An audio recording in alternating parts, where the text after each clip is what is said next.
Cefac, 6 de agosto de 71. Santa Bibiana, rogai por nós. A questão que se trata de focalizar nessa conferência é a seguinte: se é bem verdade que nós caminhamos para a Bagar e para o Reino de Maria. Os senhores deverão ter ouvido falar várias vezes em Bagar, várias vezes em Reino de Maria durante essa semana de estudos. Nós desejamos, então, investigar esse ponto, se isso não é um sonho, se é verdade que nós caminhamos para Bagar, e se é verdade que depois da Bagar nós teremos o Reino de Maria. Antes de tudo, nós devemos perguntar o que é a palavra Bagar, o que ela quer dizer. A palavra Bagar se incrustou no vocabulário do grupo. É uma palavra francesa e que quer dizer o que em castelhano se chama simplesmente um lío, e em português se chama uma encrenca. As pessoas que se pegam, que batem, que se estapeiam, etc, etc, e que fica mais ou menos nisto. Bem, quando o grupo ainda era muito novo, lá pelos idos de 1950, qualquer coisa assim, e em que quando essas doutrinas todas estavam em gestação, em que, sobretudo, a terminologia adequada não tinha sido encontrada, começamos a designar, estávamos viajando pela França e víamos a extraordinária facilidade com que os franceses encrencavam uns com os outros. Por qualquer coisa, é um automóvel que para, um homem que briga, uma mulher no verdureiro sai na encrenca e falam, etc, etc, etc, e eles chamam isso de bagar. E nós, por brincadeira, começamos a dizer que iria haver uma bagar como desfecho da situação atual. E a palavra se incrustou no vocabulário do grupo, de tal maneira que ela não pode mais ser supressa. Ela está incrustada para todo sempre. Mas é uma palavra muito inadequada. Primeiro, porque não é uma palavra portuguesa. Segundo, porque em francês ela não quer dizer o que designa. O que é que nós queremos designar por bagar? Agora a palavra está, e nós temos que aceitá-la. O que é que nós queremos designar como bagar?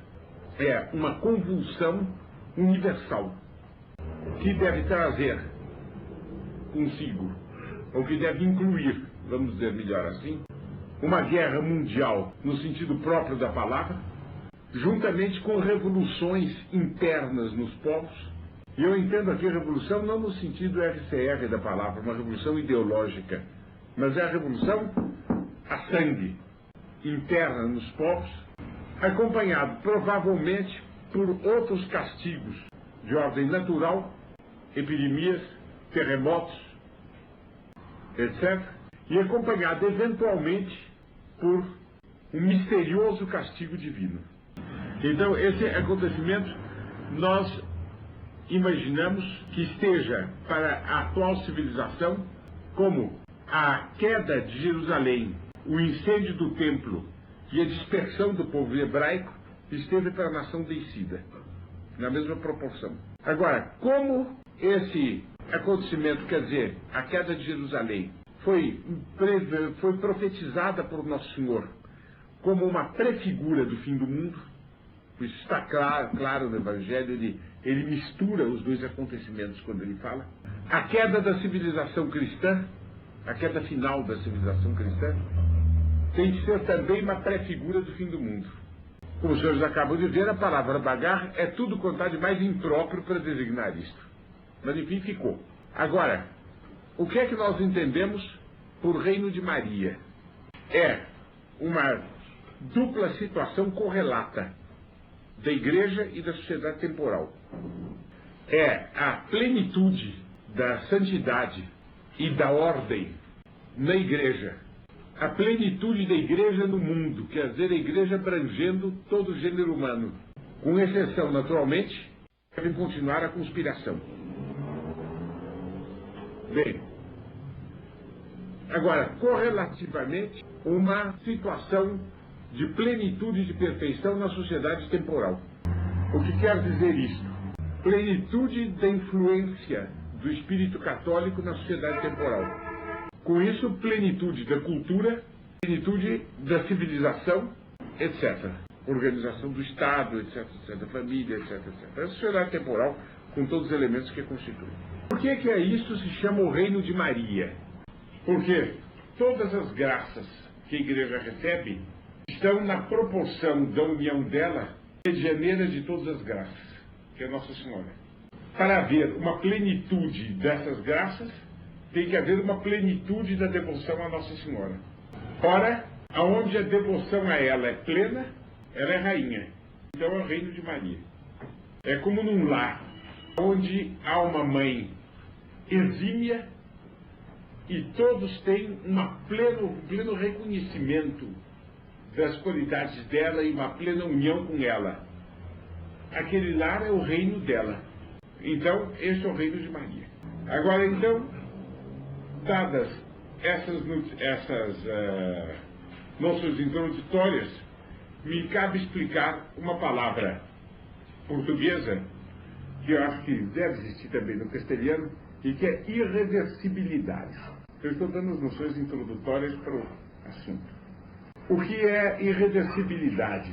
Etimologicamente é o que não pode voltar atrás. Aliás, perdão, eu tive uma distração. É o que não pode voltar atrás nem parar, nem deter-se. Bem, irreversibilidade da revolução é o fato de que ela não pode deixar de chegar a seu auge. Bem, o mesmo é a irreversibilidade da contra-revolução. Dadas essas noções introdutórias, eu passo a anunciar a tese. É uma tríplice tese, que aí se esclarece facilmente. Em primeiro lugar, a revolução, como ela é hoje, se tornou irreversível. Segundo lugar, logo, a contra-revolução é irreversível. É a segunda tese. Terceira tese, a vitória da contra-revolução é o reino de Maria. Trata-se agora de perguntar, de analisar a primeira tese. Os senhores estão vendo que, pelo simples enunciado das três teses, a fundamental é a primeira, da irreversibilidade da revolução.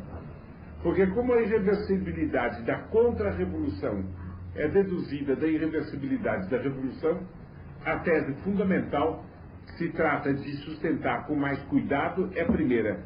As outras virão depois. Essa é a grande tese. Bem, eu vou passar agora a enumerar os argumentos da primeira tese. O primeiro argumento é baseado no dinamismo das paixões desordenadas. Como os senhores estão vendo, é um argumento de ordem doutrinária. No que consiste esse argumento? Consiste no seguinte: primeiro ponto, se os senhores quiserem pontuar, o dinamismo das paixões humanas desordenadas, paixões desordenadas, não precisa falar para humanas, é o de um processo ascendente violento. O que é que se entende aqui por processo? É uma concatenação de causas e efeitos. Uma causa produz um efeito, o qual é causa de outro efeito, e assim por diante. Isso é um processo. Agora, há duas espécies de processos. Os processos descendentes e ascendentes. O que é o processo descendente? Processo de decadência. É o que é desencadeado por uma causa que vai produzindo efeitos em cadeia sempre menores. Na ordem física, um exemplo palpável de processo descendente é quando se joga uma pedra dentro d'água. Forma-se um círculo, depois vão se formando círculos mais largos e menores. Quer dizer, aquela vibração se extingue. Então é o processo descendente, quer dizer, a causa produz um efeito e os outros efeitos vão declinando, vão se amortecendo. A propagação do som é assim, e outros fenômenos físicos. Na ordem moral, nós temos, infelizmente, 1000 exemplos disso. Um deles é a gratidão. Em via de regra, pela miséria humana, quando se faz um benefício a alguém, aquilo arranca um sorriso assim, no primeiro momento. No dia seguinte, um pouco de amabilidade. No terceiro dia, o ouvido. Talvez a mais frágil das virtudes humanas seja a gratidão. Quer dizer, é uma causa, o benefício, que, em via de regra, salvo as exceções, produz efeitos cada vez mais tênues. Bem, agora há processos ascendentes. São os processos que são desencadeados por uma causa, mas vão se tornando cada vez mais intensos. Qual é a razão disso? É que a causa nesse segundo processo, em vez de se extenuar com a produção do efeito, se nutre com o efeito. A causa, em vez de se extenuar com a produção, de se depauperar com a produção do efeito, ela se nutre com o efeito que ela produz. Então ela vai cada vez mais se acentuando. Na ordem física, o exemplo disso é quando, por exemplo, sobre uma ponte, se descarrega sempre uma mesma pancada. A elasticidade da ponte vai aumentando à medida que se desfere a pancada. A última pancada explode a ponte. Quer dizer, aquela vibração vai se nutrindo até chegar à explosão. Na ordem moral, os vícios. Os vícios se nutrem com seu efeito. Por exemplo, o vício da bebida, ou então do jogo. O indivíduo se embriaga porque ele é intemperante. A causa foi a intemperância. Mas a embriaguez, que é o efeito, alimenta a causa, que é a intemperância. O indivíduo se afunda na embriaguez. Mesmo se poderia dizer de 1000 outros vícios. Por exemplo, o jogo, ou a sensualidade, ou a cólera. Todos os vícios são assim. Eles se nutrem com o seu próprio efeito. Agora, sucede que nenhum vício moral é irreversível, porque a graça pode interromper um processo. Mas, quanto mais o indivíduo vai se tornando atolado no vício, quanto mais a intervenção da graça é rara, natural. O indivíduo que está, vamos dizer, nos últimos pontos da toxicomania, é muito difícil que ele receba uma graça para se converter, o que é menos difícil no começo do vício. De maneira que, na parte final, do avanço do vício, há uma como que irreversibilidade. Não é uma irreversibilidade propriamente dita, porque a graça é sempre possível, mas há uma como que irreversibilidade, uma quase irreversibilidade. Esta é a afirmação moral bem conhecida. Agora, nós passamos do caso moral para o fato concreto. Nós sabemos que a Revolução atingiu um auge de orgulho e de sensualidade no mundo inteiro, o que torna quase impossível, ou melhor, impossível sem um milagre espetacular, que esses vícios, tendo atrás de si todos os outros, não façam explodir a humanidade. Por que explodir a humanidade? Porque a desordem, quando chega à sua plenitude, traz a desagregação completa. Essa é a causa da morte, por exemplo. Vamos imaginar um relógio que funciona. Se progressivamente em todo o mecanismo vai se introduzindo certa desordem, vai se introduzindo a desordem, em determinado momento o relógio para. Ora, a sensualidade e o orgulho estão na iminência de uma plenitude. Essa é a plenitude da desordem. Eles têm que trazer uma explosão. Quer dizer, tem que trazer guerras, revoluções, agitação, etc. Tem que trazer por si, a priori. Logo, a bagagem é como que certa. Vocês vão ver depois como é que esse como que certa se transforma em certa, mas isso vem depois. É um outro argumento. Bem, agora vem um segundo argumento. O primeiro, é preciso não confundir o primeiro argumento com o segundo. O primeiro argumento toma a desagregação moral do mundo como um processo e mostra até onde conduz. O segundo argumento é baseado no fato da existência da cultura. Nós sabemos que há uma conspiração que quer impor o comunismo ao mundo e depois uma espécie de barbárie. Ora, essa conspiração atingiu um tal auge de poder que, humanamente falando, não se pode vencê-la. Bom, o que quer dizer este fato, essa afirmação? Não quer dizer nem um pouco que não se deva combatê-la. Quanto mais ela é poderosa, mais nós a devemos combater. Mas sem que a graça auxilie o nosso esforço, nós não venceremos. Sem que a providência intervenha nos fatos, nós não venceremos. É como a situação dos primeiros heróis da Reconquista Espanhola. Eles eram um punhado. Se não tivesse havido muitos milagres, eles não venceriam. Eles tiveram que lutar com milhões. Mas sem milagres eles não teriam vencido. Isso é um concurso de milagres. Bom, como é que se prova o poder dessa conjuração? É considerando o poder do comunismo. Quer dizer, O poder do Império Comunista é fabulosamente grande, muitos povos, etc, etc. Depois, o poder dos partidos comunistas nas nações não comunistas. Depois, o fato de que todo o peso do ouro, da influência, da propaganda do Ocidente. Quer dizer, portanto, é um poder fabuloso. O segundo lado é a fraqueza dos não comunistas. Eu aqui não vou me estender a respeito de fatos que todos os senhores conhecem e todos os senhores lamentam. Eu vou esquematizar. Primeira coisa é a liderança espiritual da luta contra o comunismo. Essa liderança deveria caber à Igreja. Ora, nós vemos que a Igreja está deixando escapar de suas mãos essa liderança. Toda a política do Vaticano com o mundo comunista importa num abandono da posição militante, numa adaptação que é seguida por quase todos os bispos do mundo, ordens religiosas e tudo. Também aqui eu não vou mencionar fatos que os senhores estão fartos de conhecer. Quer dizer, a luta contra o comunismo não tem mais liderança espiritual, de um lado. De outro lado, a liderança material, em tese, deveria caber ao país mais rico e forte também na ordem material, mas enfim, que são os Estados Unidos. Olha, os senhores estão vendo que a política de Nixon é também uma política de entrega, de adaptação. A viagem dele à China, etc., tudo isso eu vou passar por cima também. Paulo VI disse num discurso dele que a igreja está passando, são palavras dele, por um misterioso processo de autodemolição. Ele disse. Quando nós analisamos a situação dos Estados Unidos, é a mesma coisa, é uma autodemolição. Eles estão se destruindo sadicamente a si mesmos. Isso não é nada.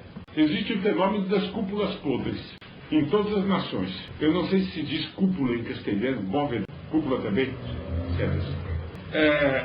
quer dizer, a nossa experiência nos mostra que todas as organizações, em todos os países onde nós temos podido prestar atenção um pouco mais exatamente nas coisas, em todas as organizações que teriam interesse, que coligam pessoas interessadas em lutar contra o comunismo, eu digo organizações profissionais, políticas, etc. Habitualmente a base é boa, enfim, mais ou menos boa, quer lutar, digamos assim. Mas a cúpula, o elemento, a equipe dirigente, podre, não quer lutar. Esse é um fenômeno constante no mundo de hoje. Os senhores conhecem o caso do rei Humberto da Itália, né? Que manda, oficialmente, os seus partidários, aliás, muito poucos, votarem no Partido Socialista, dizendo que a tradição da Casa de Savoia é de votar na esquerda. Que aliás tem razão, porque a partir do momento que eles se meteram a chefiar a revolução na Península Itálica, eles não têm feito outra coisa que o esquerdismo. Quer dizer, todas as cúpulas são amolecidas em todos os setores, em todas as zonas, o que desfibra o combate. Tira o combate a sua energia. Bem, a expressão mais característica disso é a burguesia sapa. O sapo é bem isto. Eu acho que os senhores já sabem o que é um sapo, né? É o traidor, é o burguês, bem vestido, que tem um bonito automóvel, um homem rico, de consideração social, que simpatiza com os comunistas e antipatiza conosco. Isso é bem o sapo. Minando a sociedade não comunista, há um outro fator. O fator representado pela lavagem cerebral. O que é que vem a ser a lavagem cerebral? No nosso sentido da palavra, é um processo pelo qual se leva uma pessoa, não pela lógica, mas por pressões psicológicas, a mudar de convicção. Os não comunistas estão passando por um processo de lavagem cerebral prodigioso. Eu apresento 3 aspectos desse processo. Primeiro, a contestação. Depois faço um pequeno parênteses, que eu explico rapidamente. A característica do movimento hippie é de dar a impressão de uma desagregação leprosa, invencível da sociedade atual. Quer dizer, a todo momento é uma desordem, é uma greve, é uma encrenca, é um passo a mais no sentido da pornografia, é uma agressão contra o bom senso, né, que explode daqui, de lá, de acolá, de todas as modas, maneiras. De maneira que o burguês ou o operário conservador sensato fica numa posição mais ou menos invencível. Ele tem a impressão de que isso é uma maré que vai subindo e que ninguém mais domina. Então, os senhores compreendem que não há quem segure isso. É o desânimo completo. Quer dizer, contestação da ideia de um desânimo. Produz a impressão, conduz uma ideia de desânimo. O segundo elemento é a bobeira. Os senhores estão vendo que há também aqui, eu faço um pequeno parênteses, há em todos os países nossos, em todo o mundo não comunista, uma espécie de letargia, de atonia, em que os homens não comunistas presenciam a crise com uma espécie de apatia completa, não reagem contra nada. A expressão maior dessa bobeira é a ideia de derrubar as barreiras ideológicas. Os senhores viram ainda há pouco o encontro Lanús-Allende, que é uma espécie de miniatura antecipada do encontro Nixon-Schoenlein. Quer dizer, derrubadas as barreiras ideológicas, está derrubado tudo, né? É pior do que uma invasão militar. Essas pessoas que estão por aí, das quais nenhuma é comunista, ouvem isso e vira a página do jornal. Estupidamente. É uma espécie de sono estúpido que é um dos elementos da lavagem cerebral. Esta lavagem cerebral conduz ao quê? A derrota. Clausewitz, o grande teorista alemão da guerra, dizia que para vencer o inimigo, muitas vezes não é preciso vencê-lo no campo de batalha, basta tirar-lhe a vontade de lutar. Isso tira a vontade de lutar. É o abandono da vontade de lutar, a liquidação psicológica do adversário. Em última análise, os senhores têm no mundo de hoje uma espécie de grande silêncio no mundo não comunista. Uma espécie de grande silêncio diante da direção comunista. Todo mundo só se preocupa em comer. E o resto é o passo cadenciado no silêncio. Só se ouve esse passo cadenciado das multidões rumo ao coxo, não sei como se diz o coxo em castelhano, onde comem os animais. É o comedeiro, é. Debaixo de um manto de vergonha. Mas uma vergonha cínica. Não é vergonha do rubor, do pudor, não. É vergonha do debochado. Aqui nas primeiras filas está um mexicano. E por associação de imagens, eu me lembrei naturalmente dos cristeiros. Quando a gente estuda a história dos cristeiros e vê a efervescência dos anticomunistas mexicanos no tempo da luta dos cristeiros, quando a gente vê, e eu estou vendo aqui espanhóis perto de mim, a efervescência dos anticomunistas espanhóis no tempo do alçamento, e a gente compara isto com a atitude da maior parte dos anticomunistas de hoje face ao comunismo, a diferença é enorme. O número de comunistas, proporcionalmente, eu creio que não cresceu. Proporcionalmente à população do mundo, eu creio que não cresceu. Talvez tenha decaído. Mas o fervor anticomunista dos anticomunistas, não digo no caso concreto do México, que eu conheço menos, no da Espanha certamente. O fervor anticomunista dos anticomunistas caiu enormemente, mas enormemente. No Brasil, de 1964 para cá, da queda do Jango Goulart, presidente comunista, para cá, caiu prodigiosamente. Então, os senhores têm a própria sociedade. Estas considerações nos mostram como a revolução está próxima do seu estágio máximo e como os fatores de resistência são minúsculos. A gente poderia se perguntar se há razão para esperar pelo menos um milagre. Porque se só o milagre pode salvar, a gente pode se perguntar se há razão para esperar o milagre. Se não há, é certo que a coisa está perdida. Há razão para esperar o milagre? Há duas razões. Primeiro, uma razão dada por Santo Agostinho e aceita por toda a doutrina católica, e se baseia na justiça de Deus quanto às nações. Santo Agostinho mostra que muitas vezes nessa vida, o que todo mundo sabe, os senhores até podem fazer um parênteses, os senhores estão tão fartos de saber isso que nem vale a pena tomarem nota.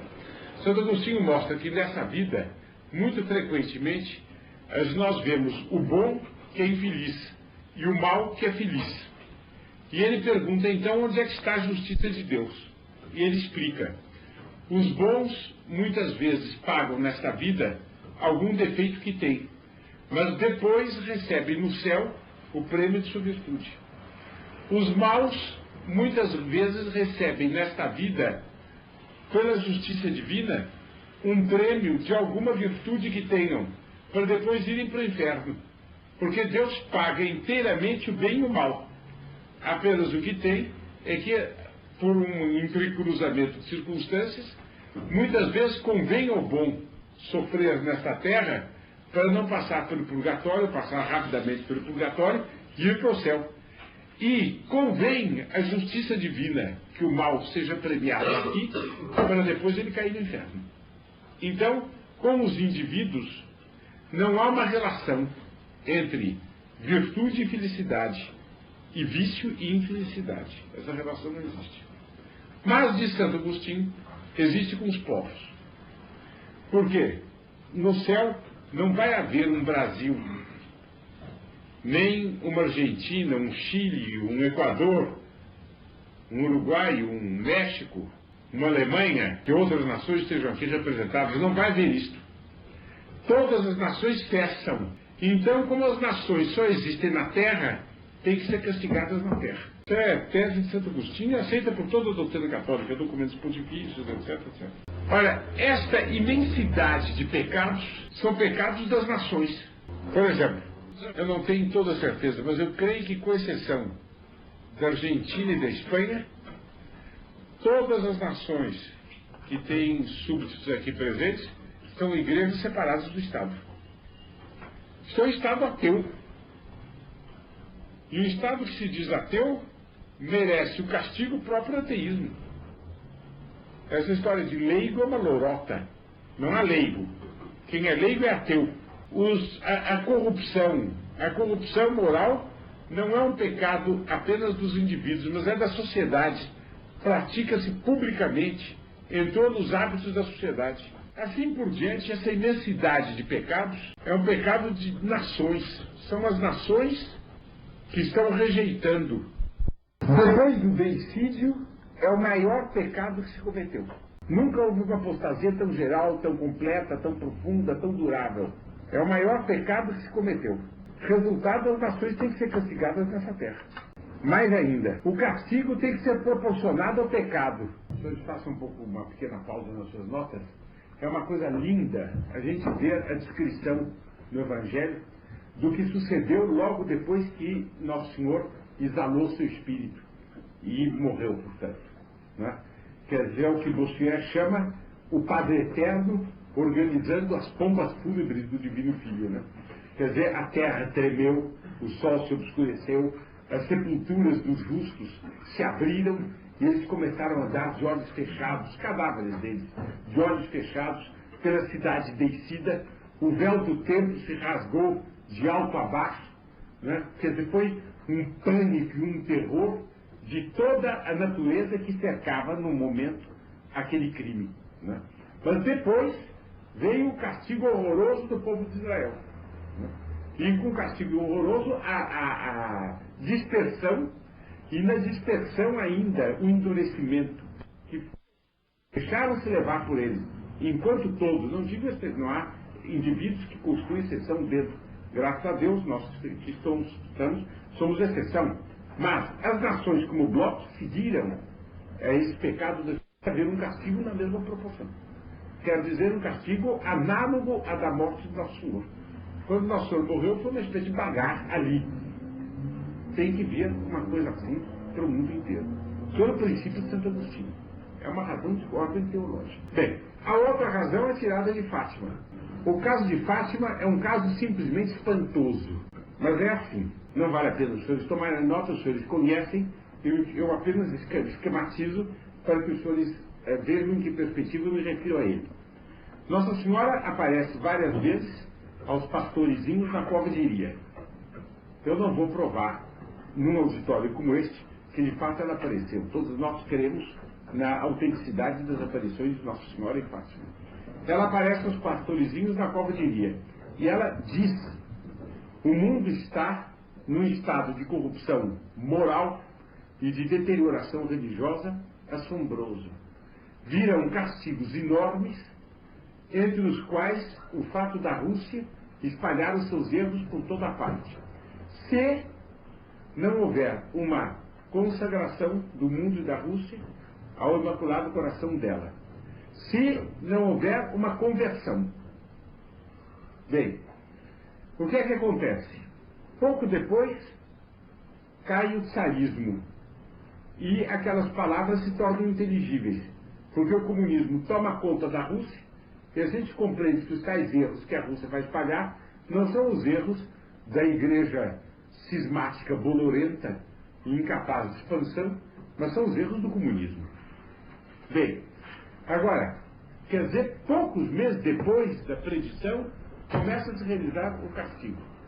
Mas há a possibilidade do mundo se emendar, de serem feitas aquelas consagrações. Ora, foram feitas consagrações.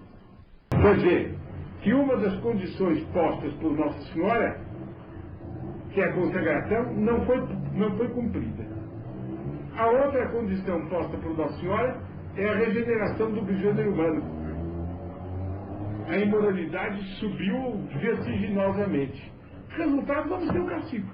Então, conclusão, aquilo que, segundo os argumentos anteriores, era como que certo, visto à luz do argumento de Santo Agostinho e do ocorrido em Fátima, é certo. Nós passamos do como que certo para o certo. Quer dizer, nós vamos ter a bagagem.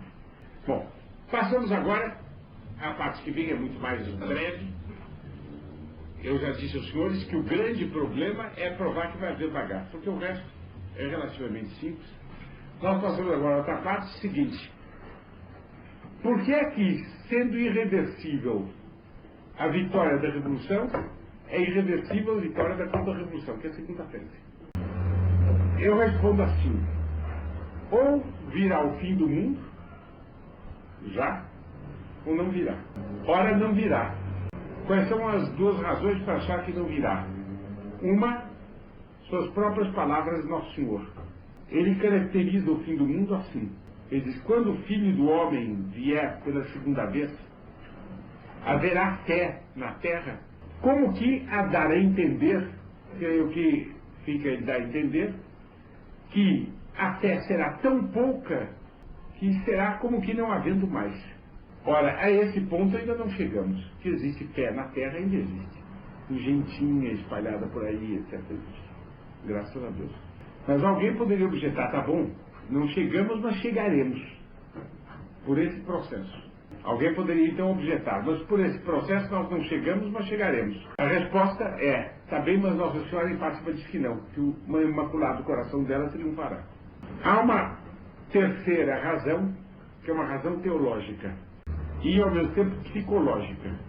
Os grandes pecados trazem os grandes castigos para os povos. Os grandes castigos trazem as grandes emendas. E as grandes emendas, as grandes reconciliações. Está na ordem da economia da graça. Vocês vejam, por exemplo, com o dilúvio. Já antes do dilúvio, com a expulsão do paraíso. Pecado original, um castigo tremendo. A promessa do Messias. Depois, com o dilúvio, houve o que houve, depois o arco-íris. Com o próprio povo hebraico, está prometida para o fim do mundo uma conversão espetacular. Castigo tremendo, mas uma conversão espetacular. Quer dizer, essa é a sequência. Se não tem o fim do mundo agora, tem que haver uma reconciliação tão grande quanto o castigo. Bem, agora a pergunta, quer dizer, então, se vem a contra-revolução, se vem uma reconciliação, ou por outra, se houve um tão grande pecado e um tão grande castigo, tem que haver uma enorme reconciliação. Essa é a segunda tese. Agora, por que é que isso tem que ser o reino de Maria? É a terceira tese. Eu já dei no início da conferência aos senhores uma razão. É a plenitude da igreja, etc. Mas eu dou uma outra razão. Eu aprofundo por outra. Eu aprofundo essa razão. Não estaria de acordo com os planos da providência que o mundo terminasse sem a igreja atingir toda a perfeição por qual ela foi chamada. Podem parar um instantinho. Os senhores conhecem a tese dos teólogos de que nosso Senhor Jesus Cristo morreu com 33 anos e, portanto, 33 anos é a idade perfeita do homem. A tese, porque isso pode perguntar qual é a idade em que o homem normal atinge seu pleno desenvolvimento. E a resposta é, como nosso Senhor Jesus Cristo quis entregar a sua vida por nós aos 33 anos, 33 anos tem que ser a idade perfeita. Por quê? Porque ele, tendo se encarnado, ele haveria de chegar à plenitude de seu desenvolvimento físico e de seu desenvolvimento intelectual e moral enquanto filho de Deus. Na sua humanidade santíssima, ele havia de chegar à sua plenitude antes de morrer. Não podia um ser tão excelso quanto a natureza humana do Filho de Deus, hipostaticamente unida à segunda pessoa da Santíssima Trindade, não podia existir sem completar o seu curso e chegar à sua perfeição.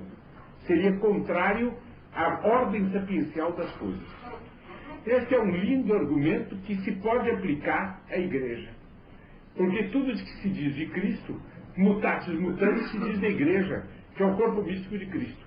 Então não pode o corpo místico de Cristo atingir, desaparecer, a Igreja militante desaparecer, sem ter atingido a sua perfeição. Não sei se está claro o argumento ou não. Olha, a Idade Média não foi a perfeição, foi uma perfeição truncada por um pecado abominável. Foi um germe de perfeição. Logo, a perfeição ainda é vindoura, terá que vir. Bom, mais ainda, ela terá que vir à maneira de uma grande misericórdia. E é o que está previsto em Fátima. Nossa Senhora não diz, há um matiz.